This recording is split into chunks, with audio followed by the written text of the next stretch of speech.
Assalamualaikum warahmatullahi wabarakatuh. Selamat datang di Sesnot. Rekan-rekan Sesnot, pada video pendek ini saya mau coba untuk membuat catatan tentang gempa yang terjadi dalam 24 jam terakhir. Video ini saya buat pada tanggal 1 Maret 2022. Ini berdasarkan informasi dari USGS, kita bisa melihat sebaran kejadian gempa dalam 24 jam terakhir secara global. Dan kita lihat di sini ada berapa gempa terjadi di wilayah Indonesia. Ini di wilayah Indonesia, kemudian ada satu gempa terjadi di dekat Jepang, dua gempa kelihatannya, satu gempa utama dan diikuti oleh gempa susulan. Kemudian di wilayah Fuji, Tonga, dan Kermadec ada beberapa gempa terjadi di sana. Selain itu juga ada di wilayah Alaska dan di Puerto Rico masih ada sejumlah gempa-gempa kecil di sana. Nah, kalau kita lihat di wilayah Indonesia, saya coba masuk ke wilayah Indonesia. Di wilayah Indonesia sendiri kita lihat ada gempa yang terjadi di Ruteng. Ini rangkaian gempa terjadi di Ruteng. Kalau kita lihat gempa yang terjadi di Ruteng ini bagian dari gempa-gempa susulan yang beberapa waktu yang lalu ada sejumlah gempa terjadi di sana. Selain itu ada gempa di Laut Maluku. Kemudian ada gempa satu di dekat dengan Pelabuhan Ratu kelihatannya. Gempanya tidak terlalu besar, sekitar 4,7, kedalaman 51,3 km, dan kemungkinan besar akibat ada proses dorongan tektonik di bagian selatan. Ini ada satu gempa di Papua Nugini 5,0 dan kedalamannya 57,6 km. Kemungkinan gempa yang terjadi di Papua Nugini akibat adanya dorongan dari bagian utara di Manokwari Trench.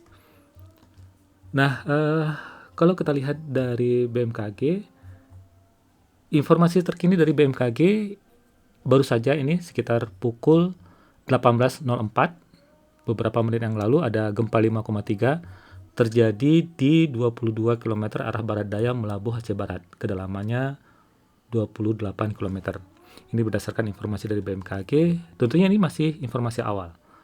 Nah, kalau kita lihat dari posisi gempa dan kedalaman sumber gempa, besar kemungkinan gempa ini akibat ini bagian dari zona subduksi di bagian barat dari Pulau Aceh atau bagian barat di wilayah Aceh. Dan tentunya kita tahu bahwa ada interaksi lempeng di situ, lempeng samudra yang menumbuk bagian dari lempeng benua Eurasia, dan tentunya akan menimbulkan tekanan tektonik yang terjadi akumulasi energi seismik di sana dan dilepas dalam bentuk gelombang seismik atau gempa seperti yang terlihat pada gempa yang terjadi di wilayah Aceh. 5,3 terjadi pada tanggal 1 Maret 2022 pukul 18:04 waktu Indonesia bagian barat. Kalau sudah lihat di lebih lanjut, nah ini yang tadi kita sebutkan 5,1 setelah diupdate. Tadi kita lihat 5,3, kemudian setelah diupdate menjadi 5,1. Dan saya coba masuk ke dalam informasi yang lebih detail dari gempa ini. Gempa ini terpicu akibat adanya sesar naik. Ini memperlihatkan sesar naik di sana, ya. Dan kemungkinan akibat dorongan tektonik dari sini yang memberikan kompresi atau tekanan tektonik di dekat dengan wilayah barat dari Aceh. Dan di sini kita lihat kedalamannya 70 km dan magnitudonya adalah 5,2. Nah, ini gempa yang baru saja terjadi di wilayah Aceh.